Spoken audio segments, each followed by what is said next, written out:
Hello दोस्तों, स्वागत है आपका आपके अपने यूट्यूब चैनल स्टडी विथ एजे में। इसमें आज की वीडियो में मैं आपके लिए लेके आया हूं आपकी निपुण भारत अंकुर अभ्यास पुस्तिका, जो आपकी पर्यावरण अध्ययन की है बच्चों। और ये कक्षा तीसरी के बच्चों के लिए आई हुई नई वर्कबुक है। और आज की इस वीडियो में हम देखेंगे सप्ताह 12 दिवस 1 से 6 पूरा देखेंगे इसमें, जिसमें पार्ट 5 दिया है आपके पेड़ पौधे और पशु पक्षी हैं 7। इसके बारे में जानेंगे, इसके प्रश्नों के उत्तर देखेंगे, किस प्रकार से आपको इसके प्रश्नों के उत्तर लिखना है, क्या क्या चीज़ें इसमें आपके लिए दी गई है, सारी चीज़ें आज की इस वीडियो में हम देखते हैं। तो आइए शुरू करते हैं। पहले है चर्चा करो, सीखने के बिंदु हैं पेड़ पौधे और पशु पक्षियों के आवाज़ को पहचानना। और दोस्तों, आपकी हिंदी, अंग्रेजी और गणित की वीडियो भी चैनल पर डली हैं, तो चैनल को सब्सक्राइब करके उन वीडियोस को देखें, पढ़ें और समझें कि किस प्रकार से मैंने सारी चीज़ें उसमें आपको बताई है। आइए आज की इस वीडियो में हम देखेंगे अभ्यास नंबर 1, जिसमें लिखा है कि पाठ्य पुस्तक के पृष्ठ क्रमांक 62 पर दिए गए चित्र को देखकर नीचे दिए गए प्रश्नों के उत्तर दीजिए। तो आपकी पुस्तक में पृष्ठ नंबर पेज नंबर 62 में आपके चित्र दिए हैं दोस्तों, उस चित्र को देखना है और आपको यहाँ प्रश्नों के उत्तर देना है। तो जैसे यहाँ पहला प्रश्न है कि चित्र में तेंदुआ कहाँ बैठा है, तो आप देखना दोस्तों चित्र में कहाँ पर बैठा है, पेड़ पर, तो आप यहाँ लिखेंगे पेड़ पर बैठा है। इस प्रकार से आपको लिखना है। दूसरा पूछा है, क्या जहाँ पेड़ पौधे होते हैं वहाँ पर पशु पक्षी दिखाई देते हैं, हाँ या नहीं बताना है। तो आप यहाँ लिखेंगे हाँ, दिखाई देते हैं। अगला है, ऐसे कौन से जीव जंतु हैं जो पानी और ज़मीन दोनों में रह सकते हैं। तो इसमें क्या आएगा दोस्तों, इसमें आएगा मेंढक, कछुआ, केकड़ा, मगरमच्छ, है ना। तो ये पानी में भी रह सकते हैं और ज़मीन में भी रहते हैं। इसके बाद प्रश्न है कि चित्र में दिखाई दे रहे पानी में रहने वाले दो जीवों के नाम लिखिए। तो चित्र में आपको क्या क्या दिख रहा है, मेंढक और कछुआ दिख रहे हैं, जो पानी में भी रहते हैं और स्थल में भी रहते हैं। तो इस प्रकार से आपको लिखना है दोस्तों। तो इस प्रकार से आपको ऐसे कंप्लीट करना है इसे। अब हम देखेंगे अभ्यास नंबर 2। तो इसमें आपसे पूछा है, दिए गए स्थान पर किसी मनपसंद के पक्षी का चित्र बनाइए। तो यहाँ पर एक तोता बना सकते हैं आप, कौवा बना देना, तोता बना देना, चिड़िया बना देना, कोई भी एक पक्षी का चित्र आपको यहाँ पर बनाना है। अब हम देखेंगे अभ्यास नंबर 3। तो अभ्यास नंबर 3 में आपसे पूछा है यहाँ पर कि पेड़ के नीचे, पेड़ के ऊपर तथा पेड़ के आसपास रहने वाले दो पशु पक्षियों के नाम लिखिए। तो पेड़ के नीचे रहने वाले तो लिख देंगे हिरण और गाय, पेड़ के ऊपर रहने वाले तो कौवा और कोयल लिख देना, पेड़ के आसपास रहने वाले तो गिलहरी है और तितलियां रहती हैं पेड़ के आसपास। तो इस प्रकार से आपको अभ्यास नंबर 3 में कंप्लीट करना है बच्चों। और दोस्तों, आपकी तिमाही, छमाही और वार्षिक परीक्षा के समय चैनल पर मैं काफ़ी सारे वीडियोज़ लेकर के आता हूँ, जिन्हें देखने के लिए आप चैनल को सब्सक्राइब कर लेना, ताकि परीक्षा में आपके अच्छे नंबर मिल सकें उन्हें पढ़ करके, है ना। तो पेपर के वीडियोज़ रहते हैं, महत्वपूर्ण प्रश्न के वीडियो रहते हैं, तो उन सभी को देखने के लिए चैनल को सब्सक्राइब कर लेना, ताकि समय पर आपको सारी चीज़ें मिल सके। अभ्यास नंबर 4 में इसमें लिखा है कि आपने कौन कौन से पक्षी देखे हैं, कोई 5 पक्षियों के नाम और उनके रंग आपको बताना है। तो पक्षी का नाम, जैसे तोता, रंग लिख देना हरा, कोयल, कोयल का रंग, कोयल काली होती है, कौवा, कौवा का काला, कबूतर भूरा, सफ़ेद, काला, है ना, बगुला सफ़ेद। तो इस प्रकार से आपको पक्षियों के नाम और उनके रंग को ऐसे लिखना है और ऐसे कंप्लीट करना है बच्चों इसे। अब हम आगे देखते हैं इसमें क्या दिया है। तो अब आगे है दोस्तों यहाँ पर दिवस 2। तो दिवस 2 में क्या है, दिवस 2 में देखेंगे हम सबसे पहले अभ्यास नंबर 1 यहाँ दिया है दिवस 2 में, जिसमें लिखा है कि पेज नंबर 63 पर दिए चित्र को देखकर प्रश्न देना है। तो 63 में देखना आप अपने पुस्तक में क्या क्या दिया गया है, उसके हिसाब से अपन लोग यहाँ पर लिखेंगे। तो आपके पाठ्य पुस्तक में जो दिया है पेज नंबर 63 में, उसमें पहला प्रश्न पूछा है, हाथियों का झुंड कहाँ पर है। तो आप लिखेंगे हाथियों का झुंड जंगल में है। इसके बाद लिखा है, इल्ली क्या खा रही है। तो आप लिखेंगे यहाँ पर इल्ली पत्ती खा रही है। फिर है, पतंगा पत्ते पर क्या कर रहा है। तो आपको लिखना है पतंगा पत्ते पर आराम कर रहा है। फिर है, आपने केचुआ और कहाँ कहाँ देखा है। तो आप लिखेंगे खेत में, मिट्टी में, आंगन में। इस प्रकार से आपको यहाँ पर लिखना है। तो ऐसे आप इसे कंप्लीट करेंगे बच्चों। अब हम आगे देखते हैं अभ्यास नंबर 2। इसमें आपको जोड़ी मिलाना है, जीव जंतुओं को उनके आवास के साथ मिलाना है कि वे कहाँ रहते हैं, है ना। तो इस प्रकार से आप मिलाएंगे इसको। केचुआ कहाँ रहेगा दोस्तों, तो केचुआ रहेगा मिट्टी में, है ना। इसके बाद लिखा है कठफोड़वा, कठफोड़वा कहाँ रहता है। तो कठफोड़वा रहता है तने के कोटर में, यानी पेड़ के तने के कोटर में रहता है। इल्ली कहाँ रहेगी, तो इल्ली फूल पत्ती पर रहेगी, है ना। और गिलहरी कहाँ रहेगी, गिलहरी तने पर रहेगी, है ना। तो सॉरी, थोड़ा गलत हो गया। देखो केचुआ कहाँ रहेगा, मिट्टी में। कठफोड़वा रहेगा तने पर, इल्ली रहेगी फूल पत्ती पर, और गिलहरी रहेगी तने के कोटर में। तो इस प्रकार से आपको ऐसे लिख देना है। तो ऐसे आपको इसे कंप्लीट करना है बच्चों। अब हम देखेंगे अभ्यास नंबर 3। तो इसमें है कौन कौन से पशु पक्षी अपने रहने का आवास पेड़ पर बनाते हैं, कोई दो नाम आपको लिखना है।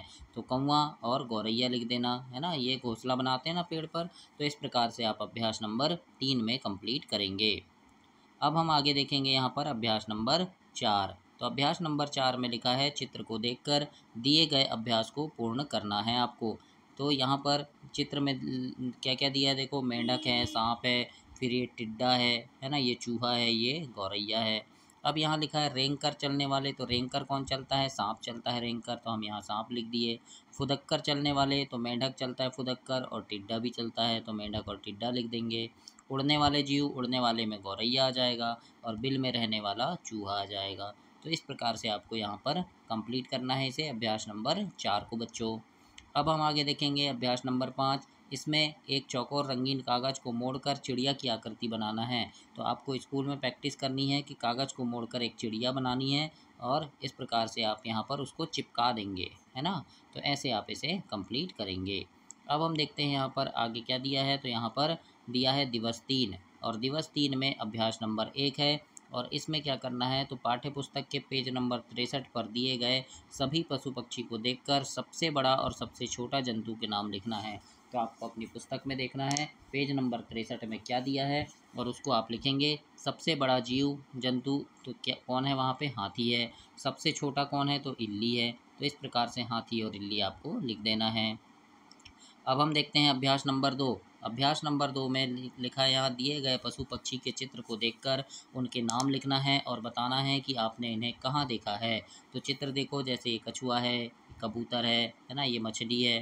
तो यहाँ सब चित्र दिया है, तो नाम और कहाँ देखा है लिखना है। तो नाम लिखेंगे, ये क्या है, कछुआ, तो यहाँ पर आप कछुआ लिख देंगे। कहाँ देखा है, नदी में देखे हो तो नदी में लिख देना, है ना।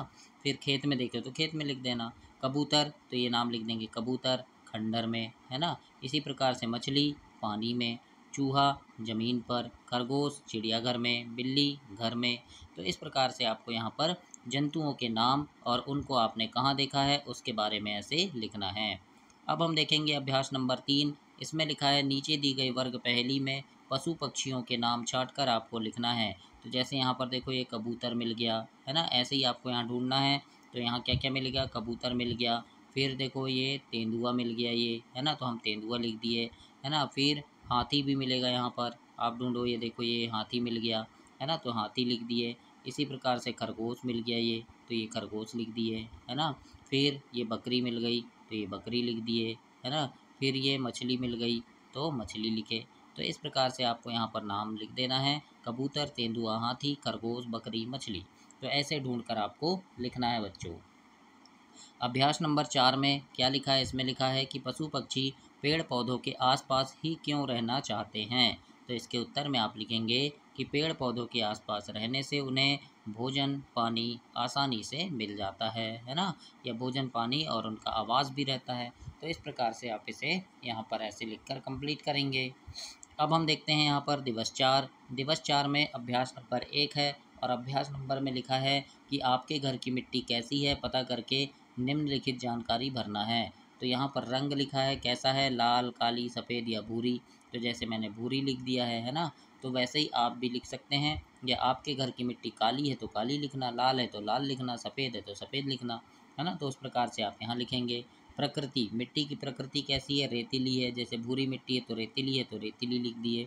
बनावट कैसी है उसकी, तो खुरदुरी है। खुद गंध कैसी है, मतलब महक कैसी है, खुशबूदार है ना।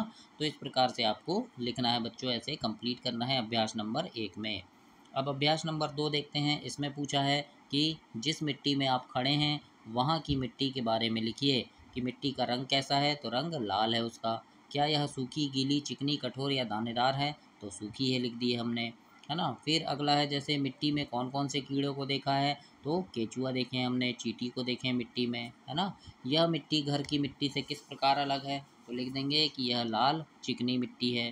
तो इस प्रकार से आपको ऐसे कंप्लीट करना है अभ्यास नंबर 2 में। तो ऐसे आप लिखेंगे। इसके बाद आगे देखते हैं दिवस 5। दिवस 5 में क्या दिया है, तो यहाँ पर अभ्यास नंबर 1 है और इसमें लिखा है कि पेज नंबर 65 में देखना है आपको। पुस्तक की पढ़ने वाली जो पुस्तक है आपके, उसके पेज नंबर 65 में देखना है। चित्र में जीव जंतु और पेड़ पौधों के नाम लिखना है। जीव जंतु के नाम लिख देना, जैसे चींटी, टिड्डे, सांप, केचुए, इल्ली, काकरोच, मकड़ी, है ना। पेड़ पौधों के नाम लिख देना, जैसे घास, बेल, आम। तो इस प्रकार से आप इसे कंप्लीट करेंगे। अभ्यास नंबर 2 में लिखा है मिट्टी किस प्रकार से बनती है, तो इसके उत्तर में आप लिख देना, मिट्टी उन चट्टानों से बनती है जो धीरे धीरे छोटे छोटे टुकड़ों में टूटती रहती है। इनमें पेड़ पौधों की सूखी पत्तियाँ, जड़ें सब मिले रहते हैं। तो इस प्रकार से आपको इसमें लिखना है अभ्यास नंबर 2 में। आगे देखेंगे अभ्यास नंबर 3। इसमें लिखा है जीवित अजीवित की पहचान कर लिखना है। तो सांप क्या है, जीवित है। चूहा ये भी जीवित है। तो यहाँ दोनों में सही का निशान आपको ऐसे लगा देना है बच्चों, और ऐसे इसको कंप्लीट करना है। और उसके बाद यहाँ है पत्थर, तो पत्थर अजीवित आ जाएगा। पेड़, तो पेड़ जीवित है। घास ये भी जीवित है और मिट्टी अजीवित है। तो इस प्रकार से आपको जीवित और अजीवित में सही का निशान लगाकर इसे कंप्लीट करना है। अब अभ्यास नंबर 4 में देखेंगे। इसमें लिखा है जीव जंतुओं को जीवित रहने के लिए नीचे दी गई तालिका में क्या क्या आवश्यक है। जीवित रहने के लिए आवश्यकता पर सही का निशान लगाएं। जैसे यहाँ दिखा है जीव जंतुओं को, है ना। तो जीव जंतुओं को देखो, हवा भी चाहिए, पानी भी चाहिए, सूर्य का प्रकाश भी चाहिए, भोजन भी चाहिए, घर भी चाहिए, है ना, पेड़ पौधे भी चाहिए, पशु पक्षी भी होना चाहिए और मिट्टी भी चाहिए। और इसी प्रकार पेड़ पौधों को, तो पेड़ पौधों को हवा भी चाहिए, पानी भी चाहिए, सूर्य का प्रकाश भी चाहिए, भोजन भी चाहिए, लेकिन घर आवास इनको नहीं चाहिए, है ना। पेड़ पौधे तो वो खुद हैं तो नहीं चाहिए। पशु पक्षी उनको चाहिए, क्योंकि उनमें पशु पक्षी रहेंगे तो उनको भी अच्छा लगेगा, है ना। मिट्टी भी चाहिए। तो इस प्रकार से आपको सही का निशान लगाना है, जो जो चीज़ें उनको आवश्यक है उस चीज़ पर। तो ऐसे आप इसे कंप्लीट करेंगे। अब आगे हम देखते हैं यहाँ पर सप्ताह 12 दिवस 6 में यहाँ पर अभ्यास नंबर 1 है। यहाँ पर बिंदुओं को मिलाकर उल्लू को ऐसे आपको पूरा बनाना है। बिंदुओं को ऐसे मिला देना है अच्छे से, तो जिसमें पूरा उल्लू बन जाएगा बच्चों। इसके बाद देखते हैं दिवस अभ्यास नंबर 2। इसमें लिखा है यहाँ पर जो शब्द दिए हैं इनसे खाली स्थान भरना है। जैसे पक्षियों में पंख, तो लिखेंगे उड़ने के काम आते हैं। पेड़ पर पशु पक्षी आवाज़ बनाते हैं। मिट्टी के अंदर पशु पक्षी बिल बनाकर रहते हैं। कुछ पक्षी तने के कोटर में अपना घर बनाते हैं। तो इस प्रकार से आपको अभ्यास नंबर 2 में कंप्लीट करना है। अब देखेंगे अभ्यास नंबर 3। इसमें जोड़ी मिलाना है आपको। तो जोड़ी मिलाएंगे दोस्तों। हाथी क्या खाता है, हाथी पत्ती खाता है ना।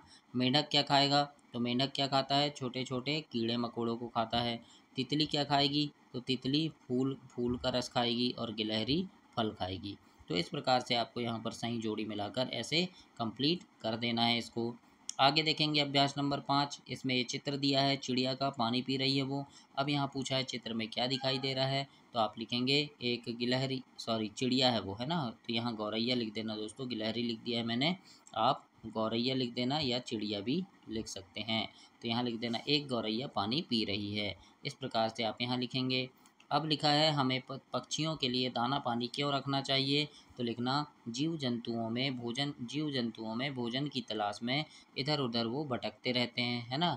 इसीलिए हमें उनके लिए दाना पानी रखना चाहिए। जीव जंतु जो हैं वो भोजन की तलाश में इधर उधर भटकते रहते हैं, इसलिए हमें उनके लिए दाना पानी रखना चाहिए। इस प्रकार से आपको अभ्यास नंबर 2 में लिखना है।